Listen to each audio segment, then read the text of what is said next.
Hello and welcome to our YouTube channel U R academy. दोस्तों, आज मैं फिर से आपका स्वागत करता हूं। आशा करता हूं आप बहुत अच्छे होंगे। अपन ने लास्ट क्लास के अंदर राजस्थान की ज्योग्राफी भौगोलिक विस्तार के बारे में पढ़ा था। जैसा कि आप सभी लोग जानते हैं कि अपनी नियमित क्लास चल रही है और आज अपन राजस्थान की रिवर के बारे में पढ़ेंगे। जितनी भी नदियाँ हैं उनके बारे में पढ़ेंगे। बिना कोई टाइम वेस्ट करे मैं आपको ले चलता हूँ पहले क्वेश्चन की ओर। पहला क्वेश्चन है दोस्तों, जैसलमेर जिले में बहने वाली नदी है। तो जैसलमेर जिले में कौन सी नदी बहती है दोस्तों? वो बहती काकनी नदी। कौन सी बहती दोस्तों? काकनी नदी। इस नदी को काकनय नदी भी कहा जाता है। क्या कहा जाता है दोस्तों? काकनय नदी भी कहा जाता है। इसका और भी नाम है काकनय नदी के अलावा। मसूरदी नदी आ जाए तो भी यही है, काकनी आ जाए तो भी यही है, काकने आ जाए तो भी यही है। इसका प्रवाह क्षेत्र कहाँ है दोस्तों? जैसलमेर में। कहाँ है दोस्तों? जैसलमेर में। अच्छा, इसका उद्गम स्थान कहाँ होगा? इसका उद्गम स्थान है दोस्तों कोटड़ी की पहाड़ियाँ। कहाँ है? कोटड़ी की पहाड़ियाँ, जैसलमेर में। ये काकनी नदी आंतरिक प्रवाह की सबसे छोटी नदी है। राजस्थान के अंदर आंतरिक प्रवाह की सबसे छोटी नदी कौन सी है? काकड़ी नदी है। ये आपको याद रखना है। मैं आपको इसी वीडियो के अंदर बताऊंगा कि आंतरिक प्रवाह की सबसे लंबी नदी कौन सी है। वो भी मैं इसी वीडियो के अंदर बात करूंगा अगले क्वेश्चन के अंदर। तो दोस्तों, आपको समझ में आ गया होगा ये कि जैसलमेर में बहने वाली नदी कौन सी है? तो काकड़ी नदी है। चलते हैं दोस्तों अगले क्वेश्चन की ओर। अगला क्वेश्चन है दोस्तों आपके सामने, हनुमानगढ़ किस नदी के किनारे बसा है? तो सभी को पता है, मैंने फर्स्ट टाइम ही आपको पहले भी बता चुका हूँ कि हनुमानगढ़ जो शहर है वो कौन सी गग्गर नदी के किनारे या सरस्वती नदी के किनारे। और इसका पुराना नाम क्या है दोस्तों? दृश्यवती नाम। क्या है दोस्तों? दृश्यवती नदी नाम है। प्राचीन सरस्वती नदी भी कहते हैं और एक इसको मृत नदी भी कहते हैं, क्योंकि ये विलुप्त हो चुकी थी, इसीलिए इसको मृत नदी भी कहा जाता है। अच्छा, इसका उद्गम स्थान कहाँ है? तो इसका उद्गम स्थान दोस्तों कहाँ होता है हनुमानगढ़ जिले के? ये होता है शिवालिक की पहाड़ियाँ। शिवालिक की पहाड़ियाँ, कालका, हिमाचल प्रदेश। कहाँ है दोस्तों? शिवालिक की पहाड़ियाँ, कालका, हिमाचल प्रदेश। और ये राजस्थान में कहाँ प्रवेश करती है? तो राजस्थान में ये हनुमानगढ़ जिले के टिब्बी नामक स्थान पर करती है। कहाँ पर करती है? टिब्बी। टिब्बी नामक स्थान पर यह प्रवेश करती है। तो आपको यह याद रखना है। और इसका प्रवाह क्षेत्र जो होगा, एक तो ये हनुमानगढ़ जिले में बहती हैं और एक बहती है गंगानगर जिले में। कहाँ बहती है दोस्तों? हनुमानगढ़ जिले में और गंगानगर जिले के अंदर बहती है। मैंने आपको कहा था कि गग्गर नदी जो है राजस्थान की आंतरिक प्रवाह की सबसे लंबी नदी है। यह आंतरिक प्रवाह की सबसे लंबी नदी है गग्गर नदी। और ये इसकी कितने किलोमीटर लंबी है? ये लगभग 465 किलोमीटर है। कितनी है? लगभग 465 किलोमीटर है। आंतरिक प्रवाह की सबसे लंबी नदी गग्गर नदी। जबकि पूछ ले कि आंतरिक प्रवाह की सबसे छोटी नदी कौन सी है, तो वो है सबसे छोटी नदी काकनी नदी है। तो दोस्तों, इससे आपको ये जानकारी मिलती है। और आपको बता चुका हूँ हनुमानगढ़ जिले के वहीं पर कौन सी सभ्यता का विकसित हुआ था? हनुमान घग्गर नदी के किनारे कालीबंगा सभ्यता का विकास हुआ है। तो आपको ये मैं पहले ही बता चुका हूँ। चलते हैं दोस्तों अगले क्वेश्चन पर। अगला क्वेश्चन है दोस्तों, बिछामाड़ा बिछामेड़ा किस नदी का उद्गम स्थल है? तो दोस्तों, इसका सही आंसर क्या होगा? सोम नदी।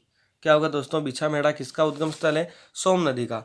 ये सोम नदी जो है माही की सहायक नदी है। क्या है? माही नदी की सहायक है। सोम क्या है? माही की सहायक नदी है। तो इसका कहाँ से होता है? बिछामेड़ा से इसका उद्गम स्थान होता है। अच्छा, ये सोम है, इस पर दो परियोजनाएं बनाई गई है। एक तो बनाई गई है सोम कागदर परियोजना। कौन सी बनाई गई है? सोम कागदर कागदर परियोजना।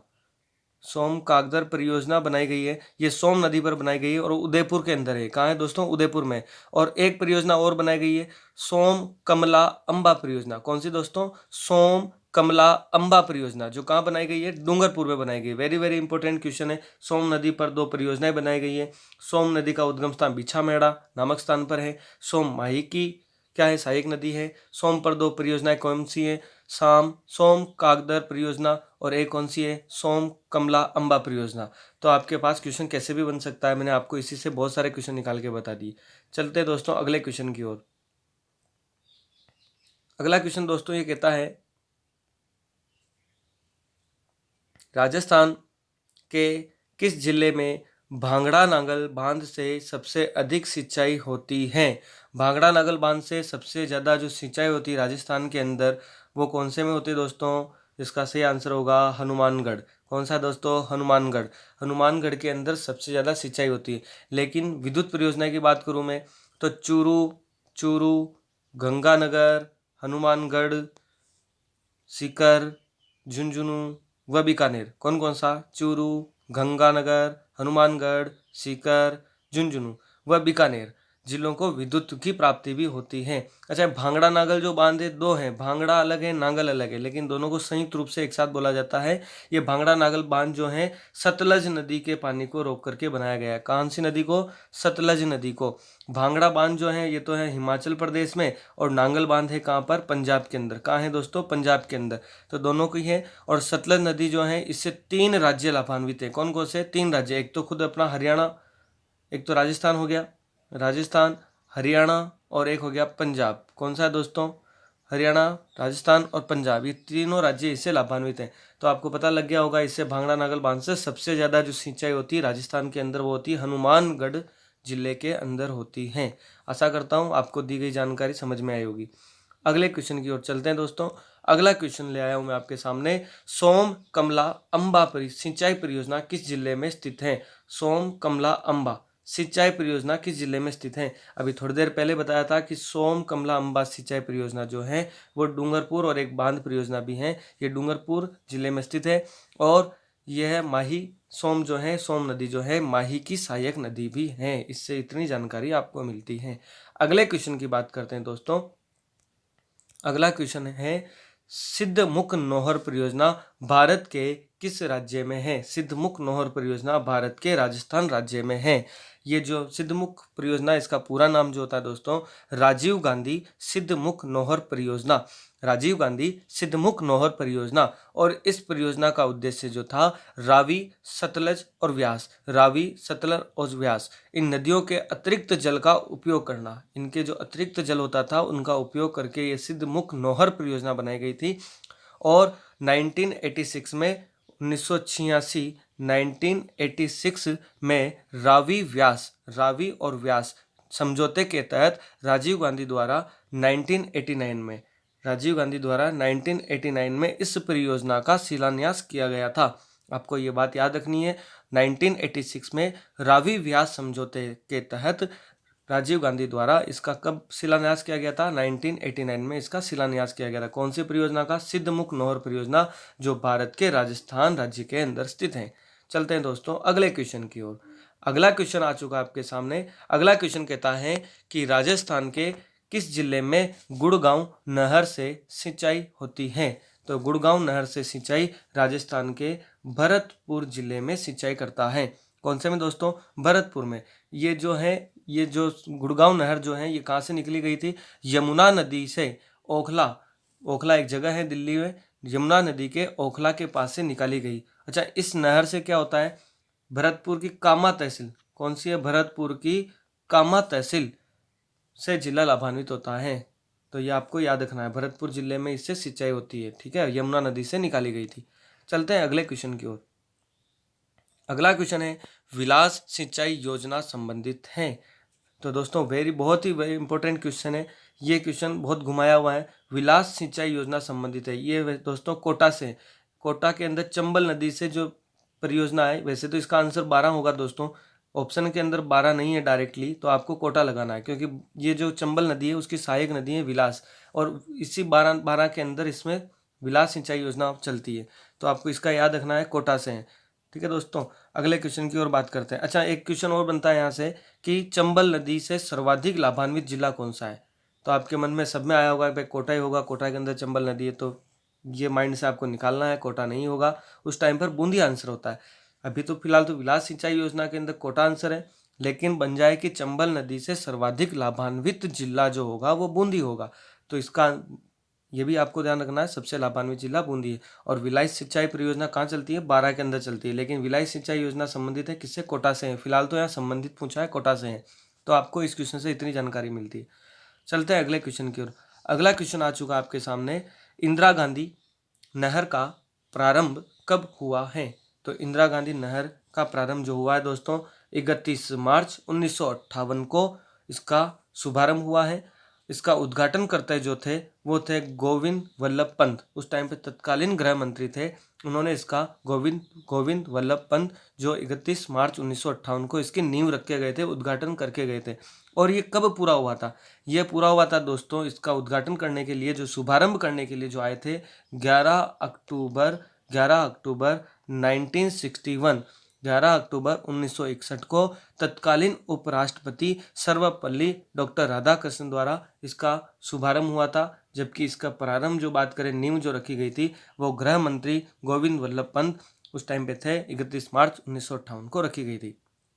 ये जो नहर बनाई गई थी ये विश्व बैंक की सहायता से बनी थी।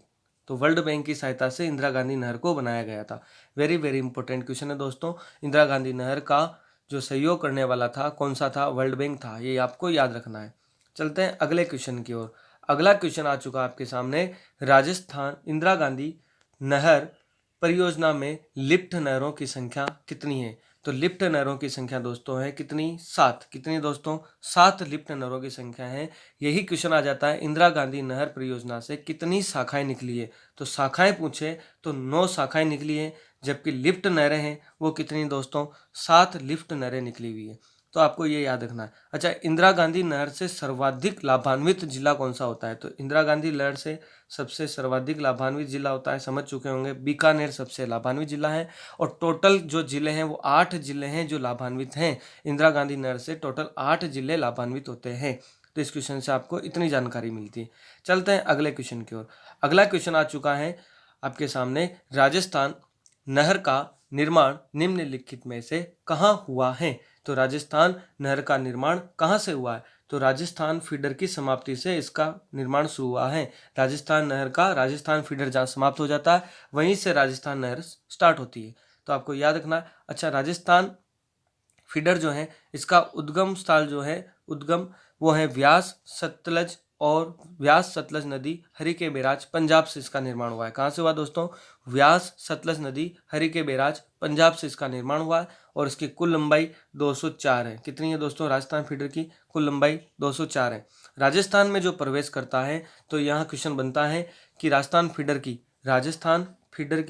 राजस्थान में प्रवेश और समाप्ति स्थल कौन सा होगा? तो राजस्थान में प्रवेश और समाप्ति स्थल इसका जो होता है वो होता है मासिता वाली हेड हनुमानगढ़। कहाँ होता है दोस्तों? मासिता वाली हेड हनुमानगढ़। और राजस्थान में इसकी लंबाई उस समय हो जाती है 34 किलोमीटर। कितनी? 34 किलोमीटर। और राजस्थान नहर की बात करें दोस्तों, राजस्थान नहर की बात करूं तो इसका उद्गम स्थान जो है वो कहाँ होगा? मासिता वाली हेड हनुमानगढ़ से होगा। कहाँ से होगा दोस्तों? मासिता वाली हेड हनुमानगढ़ से होगा। और इसकी समाप्ति स्थल की बात करूं मैं दोस्तों तो इसका समाप्ति स्थल जो होगा राजस्थान नहर का वो मोहनगढ़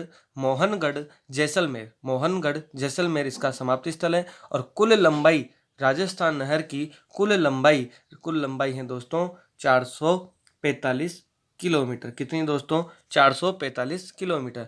तो आशा करता हूँ आपको दी गई जानकारी समझ आ चुकी होगी। चलते हैं दोस्तों अगले क्वेश्चन की ओर। अगला क्वेश्चन है दोस्तों, निम्नलिखित में से कौन सा एक कारण राजस्थान में मरुस्थलीकरण का नहीं है? तो देखते हैं दोस्तों, ऐसे क्वेश्चंस ऑप्शन से खेले जाते हैं। ऑप्शन से कैसे?